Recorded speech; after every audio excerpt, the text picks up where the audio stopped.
Capítulo 1. El pistolero. El hombre de negro huía a través del desierto, y el pistolero iba en pos de él. El desierto era inmenso, la apoteosis de todos los desiertos, y se extendía bajo el firmamento en todas direcciones, como una eternidad. Blanco, cegador, reseco, desprovisto de cualquier rasgo distintivo, salvo por la tenue silueta brumosa de las montañas recortadas en el horizonte y por la hierba del diablo, que producía dulces sueños, pesadillas y muerte. Alguna que otra lápida señalaba el camino, pues el borroso sendero que serpenteaba sobre la gruesa corteza alcalina otrora había sido una carretera. Por allí habían pasado diligencias y vigas. Desde entonces el mundo se había movido, el mundo se había vaciado. Al pistolero lo había asaltado un vértigo momentáneo, una sensación de vaído que hizo que el mundo entero fuera algo efímero, un objeto que casi podía atravesar con la mirada.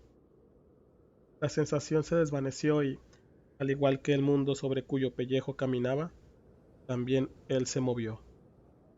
Atravesó los kilómetros impasiblemente, sin apresurarse ni entretenerse. De su cintura pendía un odre de cuero, como una salchicha inflada. Estaba casi lleno de agua. En el transcurso de muchos años había ido avanzando en el Kef hasta alcanzar quizá el quinto nivel. Si hubiera sido un santo varón de los Mani, ni siquiera habría estado sediento. Habría podido observar la deshidratación de su cuerpo con un desapegado interés clínico, enviado el agua a sus resquicios y oscuros huecos internos solo cuando su lógica se lo indicara. Sin embargo, no era un Mani, ni un discípulo de Jesús hombre, y de ninguna manera se consideraba santo. En otras palabras, no era más que un simple viajero, y todo lo que podía decir con absoluta certeza era que estaba sediento, y aún así, no tenía el anhelo especial de beber. De una manera vaga, todo aquello lo complacía. Era lo que la tierra necesitaba. Era una tierra sedienta, y en su larga vida él no había hecho más que adaptarse. Por debajo del odre de agua se hallaban las pistolas, cuyo peso se adaptaba a su mano con toda precisión. Al heredarlas, les había agregado una placa porque su padre había sido menos robusto y no tan alto como él. Las dos correas se cruzaban sobre su bajo vientre. Las fundas estaban tan bien engrasadas que ni siquiera aquel sol de justicia podría agrietarlas. Las culatas de los revólveres eran de sándalo, amarillas y de finísima textura. Las fundas iban sujetas a los muslos mediante cordones de cuero sin curtir y oscilaban un poco con cada paso. Habían rozado los tejanos y adelgazado la tela en un par de arcos que casi parecían sonrisas. Las vainas de latón de los cartuchos embutidos de las cananas centellaban y emitían destellos como un heliógrafo bajo el sol. Ahora había menos de ellas. El cuero crujía levemente.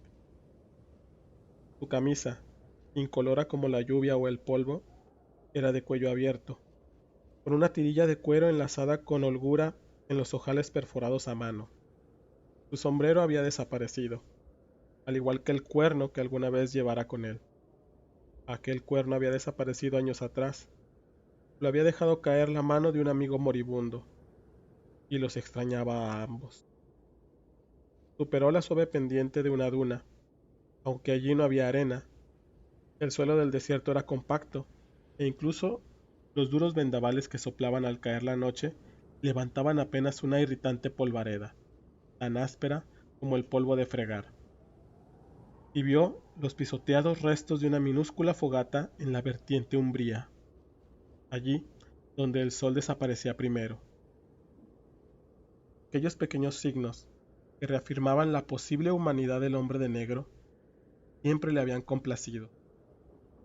Los labios se extendieron sobre los marcados y descamados restos de la cara, formando una sonrisa desagradable y dolorosa. Se puso en cuclillas. Había aprendido la hierba del diablo, naturalmente. Era la única cosa que podía arder por aquellos parajes. Emitía una luz grasienta y mortecina, y se consumía lentamente. Los moradores de los confines le habían advertido que los diablos vivían incluso en las llamas. Aquellos, aunque utilizaban la hierba como combustible, evitaban mirar su luz. Decían que los diablos hipnotizaban y hacían señas, y finalmente atraían al que fijara su vista en la hoguera. Y el siguiente hombre que fuera lo bastante incauto para mirar el fuego, tal vez pudiera verte a ti. La hierba quemada estaba dispuesta en el ya familiar diseño ideográfico, y se deshizo en una gris carencia de significado bajo la mano del pistolero. Entre las cenizas no había nada más que un fragmento de tocino chamuscado, y lo ingirió con aire pensativo. Siempre era lo mismo. El pistolero llevaba ya 2 meses persiguiendo al hombre de negro a través del desierto, a través de aquella interminable desolación de purgatorio, monótona hasta la locura, y aún no había hallado más que los higiénicos y estériles ideogramas de las fogatas del hombre de negro. No había encontrado siquiera una lata, una botella o un odre de agua. El pistolero ya había dejado 4 tras de sí, que parecían mudas de serpiente. No había encontrado excrementos. Suponía que el hombre de negro los enterraba. Puede que las fogatas sean un mensaje, escrito en letras mayores. No te acerques, compañero. O bien, el fin se aproxima. O quizá incluso, ven y atrápame. No le importaba lo que decían o dejaban de decir. No comprendía los mensajes y de eso se trataban. Lo que le importaba era que aquellas cenizas estaban tan frías como las demás. Sabía que estaba más cerca, pero ignoraba por qué lo sabía. Una especie de hechizo, quizá. Tampoco eso le importaba. Continuaría avanzando hasta que algo cambiara, y si nada lo hacía, él continuaría de todas formas. Habrá agua si Dios quiere, como decían los antiguos. Habrá agua si Dios quiere, incluso en el desierto. El pistolero se puso en pie y se frotó las manos. Ninguna otra pista. El viento, cortante como una cuchilla, habría borrado sin duda las escasas huellas que hubiera podido quedar en la cortezadura. No había ni un signo de dónde podían estar enterrados los desechos o los excrementos. Nada. Solamente aquellas cenizas frías a lo largo de la antigua carretera que se dirigía al sudeste y el implacable telémetro que llevaba en la cabeza. Aunque, por supuesto, era algo más que eso. La atracción que ejercía el sudeste era más que un simple sentido de la orientación, incluso más que el magnetismo. Tomó asiento y se permitió un breve sorbo del odre. Pensó en el rápido vértigo que había experimentado por la mañana, esa sensación de haber sido arrancado del mundo, y se preguntó qué significaría. ¿Por qué ese mareo le había hecho pensar en el Cuerno y en el último de sus viejos amigos, ambos perdidos hacía ya tanto tiempo en la colina de Jericó? Todavía conservaba las pistolas de su padre, y seguramente eran más importantes que los cuernos, incluso que los amigos. ¿Lo eran? La pregunta era extrañamente preocupante, pero como no parecía haber más respuesta que la obvia, la hizo a un lado, tal vez para reconsiderarla más tarde. Escrutó el desierto y alzó la vista hacia el sol, que se deslizaba ya por el cuadrante más remoto del cielo, el cual, alarmantemente, no era el verdadero oeste. Se incorporó, sacó los guantes, que llevaba sujetos bajo el cinturón, y comenzó a arrancar manojos de hierba del diablo para su propia hoguera, y a depositarlos sobre las cenizas que había dejado el hombre de negro. Esta ironía, como el romanticismo que hallaba en la sed, le resultó amargamente atractiva. No utilizó el eslabón y el pedernal hasta que lo único que quedaba del día fue el fugitivo calor del suelo bajo sus pies y una sardónica línea naranja sobre el monocromo horizonte. Se sentó con la artilla desplegada sobre los muslos, observando pacientemente hacia el sudeste, en dirección a las montañas. no porque albergara la esperanza de divisar la línea de humo fina y vertical de una nueva fogata, sino sencillamente porque observar formaba parte de la persecución, algo que poseía cierta amarga satisfacción. No encontrarás algo si no lo buscas, gusano, habría dicho Cort. Mantén abiertos esos ojos que los dioses te han dado, ¿quieres?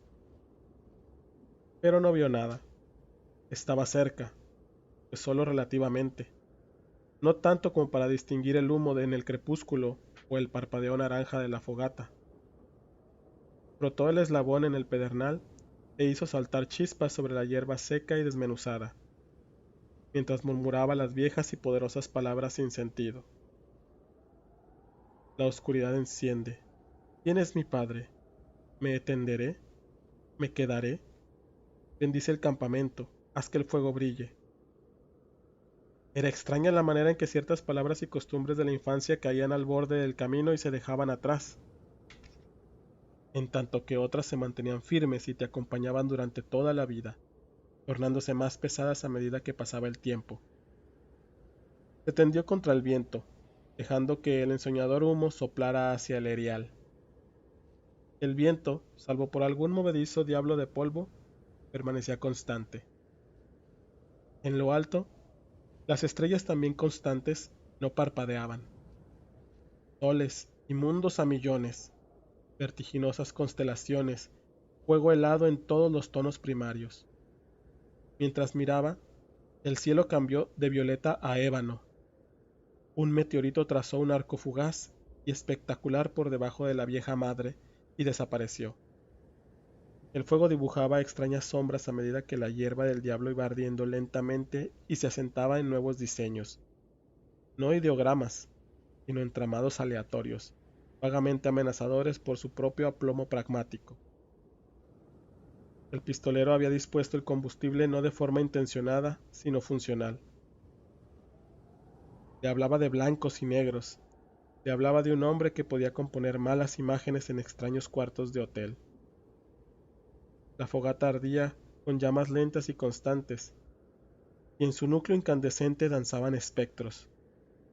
El pistolero no lo veía. Los dos diseños, arte y habilidad, se fundieron mientras dormía.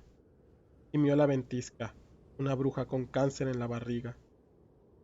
De vez en cuando, una perversa corriente descendente hacía que el humo se arremolinara y flotara hacia él, y esporádicas vaharadas llegaban a tocarlo. Estas le producían sueños, del mismo modo en que un pequeño cuerpo extraño es capaz de producir una perla en una ostra. De vez en cuando el pistolero gemía con el viento. Las estrellas permanecían tan indiferentes a esto como lo eran a guerras, crucifixiones y resurrecciones. También eso lo habría complacido. Había bajado por la ladera de la última estribación llevando del ronzal a su mula, cuyos ojos estaban ya muertos, abombados a causa del calor. Hacía ya 3 semanas que había cruzado la última población y desde entonces solo había visto la desierta ruta de las diligencias y alguno que otro grupo de casuchas de tepe arracimadas, donde habitaban los moradores de los confines. Los grupos de viviendas iban degenerando en chozas aisladas, ocupadas la mayoría por locos o leprosos. El pistolero descubrió que prefería la compañía de los locos. Uno de ellos le había entregado una brújula silva de acero inoxidable, rogándole que se la diera a Jesús hombre. El pistolero la aceptó solemnemente. Si alguna vez lo veía, le cedería la brújula. No creía que algo así fuera a ocurrir, pero todo era posible. En una ocasión había visto un tajen, un hombre con cabeza de cuervo, pero la cosa había huido soltando unos graznidos que podrían haber sido palabras, e incluso podrían haber sido maldiciones. 5 días habían transcurrido desde la última choza, y ya empezaba a sospechar que no encontraría ninguna otra cuando llegó a la cima de la última loma erosionada, y divisó la forma familiar de un bajo techo de tepe. El morador, Un hombre de sorprendente juventud, con una desgreñada mata de pelo de color fresa que le llegaba casi hasta la cintura, estaba deshervando una diminuta parcela de maíz con celoso abandono. La mula resolló asmáticamente y el morador alzó la vista, entrando al instante los brillantes ojos azules en la figura del pistolero. El morador no parecía estar armado, sin arcos ni bas a la vista del pistolero. Levantó ambas manos en un brusco saludo y se inclinó de nuevo sobre el maíz para formar un caballón en la hilera más cercana a su choza. Encorvado, arrojando por encima del hombro la hierba del diablo y alguna que otra planta de maíz atrofiada, su cabellera ondulaba y flotaba al viento, que en aquellos momentos provenía directamente del desierto, sin que nada lo contuviera. El pistolero descendió poco a poco por la ladera guiando a la mula, sobre la que se bamboleaban los odres de agua con un ruido de chapoteo. Se detuvo al borde de la pedregosa parcela. Tomó un sorbo de uno de los odres para aumentar la salivación y escupió al árido suelo. Vida para su cosecha. Vida para la suya, respondió el morador incorporándose. Se oyó cómo le crujía la espalda. Estudió al pistolero sin ningún temor. La poca cara visible entre la barba y los cabellos no parecía estar marcada por la putrefacción, y sus ojos, aunque un tanto salvajes, parecían cuerdos. Largos días y gratas noches, forastero. Y que veas el doble. Improbable, respondió el morador, soltando una breve risita. Solo tengo maíz y judías, anunció.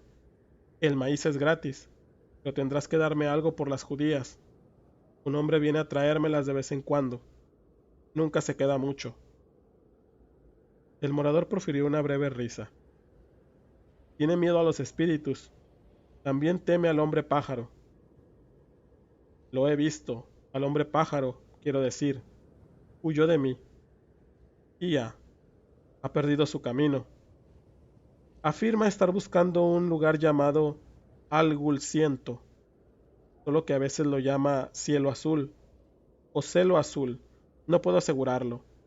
¿Habéis escuchado nombrarlo? El pistolero negó con la cabeza. ¿Vos estáis vivo o muerto? Vivo, respondió el pistolero. Usted habla como los Mani. Estuve un tiempo con ellos, pero aquella vida no era para mí. Demasiado raros eran, siempre buscando los agujeros del mundo. Eso es cierto, reflexionó el pistolero. Los Mani eran grandes viajeros. Se miraron en silencio durante unos instantes. Luego el morador extendió la mano. Me llamo Brown. El pistolero se la estrechó y le dijo su nombre. Mientras lo hacía, un cuervo descarnado graznó desde el aplastado techo de Tepe. El morador lo señaló con un gesto fugaz. Ese es Soltán. Al escuchar su nombre, el cuervo volvió a graznar y alzó el vuelo hacia Brown. Se posó en la cabeza del morador y se aseguró, hundiendo firmemente las garras en la enredada mata de pelo. Que te jodan, graznó jovialmente Soltán. Que te jodan a ti y al caballo en que viniste. El pistolero asintió amistosamente. Judías, judías, la fruta musical, recitó el cuervo, inspirado. Cuantas más comes, más resuenas. ¿Le enseñó usted eso? Me parece que es lo único que le interesa aprender, explicó Brown. Una vez traté de enseñarle el Padre Nuestro. Sus ojos se desviaron por un instante más allá de la choza, hacia el yermo áspero y sin relieve. Supongo que este no es un país para padres nuestros. Sois un pistolero, ¿verdad? Sí. Se acuclilló y sacó papel y tabaco. Soltán se lanzó desde la cabeza de Brown y se posó aleteando en el hombro del pistolero.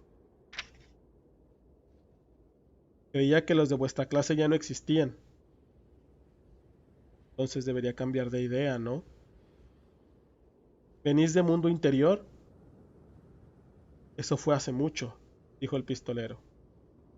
¿Queda algo allí? A esto el pistolero no respondió, pero su cara dejó en entrever que convenía cambiar de tema. Vais detrás del otro, supongo.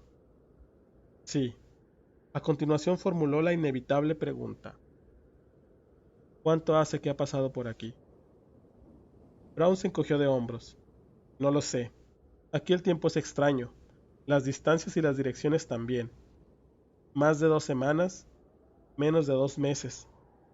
El hombre de las judías ha venido 2 veces desde que lo vi. Diría que unas 6 semanas. Es muy probable que me equivoque. Cuantas más comes, más resuenan, dijo Soltán. ¿Se detuvo aquí? Brown asintió. Se quedó a cenar, igual que hará usted, supongo. Pasamos el rato. El pistolero se puso de pie, y el ave revoloteó de vuelta al techo dando graznidos. Sentía un anhelo peculiar y tembloroso. ¿De qué habló? Brown enarcó una ceja. No dijo gran cosa. Que si llovía alguna vez, que cuando llegué aquí, que se había enterrado a mi esposa. Preguntó si era ella del pueblo Mani, y le dije que sí. Y ya, porque parecía saberlo de antemano. Yo llevé el peso de la conversación, y no es lo corriente. Hubo una pausa y el único sonido fue el de la ventolera. Es un hechicero, ¿verdad? Entre otras cosas. Brown asintió lentamente. Lo sabía. Sacó un conejo de la manga, destripado y listo para la olla. ¿Y usted lo es? ¿Un hechicero? Rió. Yo solo soy un hombre. Nunca lo atrapará. Lo atraparé. Se miraron el uno al otro y se estableció una súbita corriente de simpatía entre los dos hombres. El morador en su parcela reseca y polvorienta, el pistolero en la dura ladera que descendía gradualmente hacia el desierto. Este último alargó la mano para coger el pedernal. Tenga. Brown sacó una cerilla con cabeza de azufre y la encendió frotándola con la uña sucia de tierra. El pistolero acercó la punta del pitillo a la llamita y aspiró. Gracias. ¿Querrá usted rellenar los pellejos? Apuntó el morador dándose la vuelta. La fuente está bajo el alero de atrás. Empezaré a hacer la cena. El pistolero avanzó cautelosamente entre las hileras de maíz y rodeó la parte de atrás de la vivienda. La fuente manaba al fondo de un pozo excavado a mano y revestido de piedras para impedir que se desmoronaran las paredes de tierra. Mientras descendía por la destartalada escalera, el pistolero calculó que aquellas piedras fácilmente podrían representar 2 años de trabajo: acarrearlas, arrastrarlas, colocarlas. El agua era clara pero fluía lentamente, y tardó un buen rato en llenar todos los odres. Mientras subía el segundo odre, Soltán se detuvo en el borde del pozo. Que te jodan a ti y al caballo en que viniste, comentó. Sobresaltado, el pistolero alzó la vista. El pozo tenía unos 5 metros de profundidad. A Brown le resultaría muy fácil arrojarle una piedra y romperle la cabeza y robarle todo lo que poseía. Solo un chiflado o un podrido no lo harían. Brown no era ninguna de las dos cosas. Sin embargo, Brown le gustaba, de modo que desechó la idea y juntó el resto del agua que Dios había enviado. Lo que Dios quisiera era un asunto del Ka, no suyo. Cuando cruzó el umbral de la choza y descendió los escalones, la cabaña en sí quedaba bajo el nivel del suelo a fin de retener y aprovechar el frescor de las noches. Brown estaba removiendo unas mazorcas de maíz sobre las ascuas del pequeño fuego con ayuda de una espátula de madera dura. Había dispuesto 2 platos descascarillados en los extremos opuestos de una manta parduzca. El agua para las judías comenzaba a hervir en un caldero suspendido sobre el fuego. Te pagaré también el agua. Brown no levantó la cabeza. El agua es un regalo de Dios, como supongo que sabréis. Las judías las trae Papá Doc. El pistolero emitió un gruñido que era una risa. Se sentó con la espalda apoyada en una pared áspera, con los brazos sobre el pecho y cerró los ojos. Al cabo de un rato, le llegó hasta la nariz el olor a maíz tostado. Hubo un golpeteo como de guijarros cuando Brown vació un cucurucho de judías secas en el caldero. Un tac tac tac esporádico cuando Soltán se paseaba inquieto por el techo. Estaba cansado. Desde el horror que había ocurrido en Tul, la última aldea, venía haciendo jornadas de 16 y hasta 18 horas. Y los últimos 12 días había ido andando. La mula estaba al límite de sus fuerzas, viviendo solo por costumbre. Una vez conoció a un muchacho llamado Shimi, que tenía una mula. Shimi ya no existía. Ahora ninguno de ellos existía, y solo quedaban dos, él y el hombre de negro. Había oído el rumor de otras tierras después de esta, tierras verdes en un lugar llamado Mundo Medio, pero era difícil de creer. Aquí mismo, las tierras verdes parecían la fantasía de un niño. Tac, tac, tac. 2 semanas, le había dicho Brown, o quizá tantas como 6. No importaba. En Tul había calendarios, y la gente se acordaba del hombre de negro por el viejo que había curado al pasar. Tan solo un viejo moribundo por culpa de la hierba. Un viejo de 35 años. Y sí, Brown estaba en lo cierto. El hombre de negro había perdido terreno desde entonces, pero a partir de ahí empezaba el desierto, y el desierto sería un infierno. Tac, tac, tac. Préstame tus alas, pájaro. Las desplegaré y planearé sobre las corrientes térmicas. Se dispuso a dormir.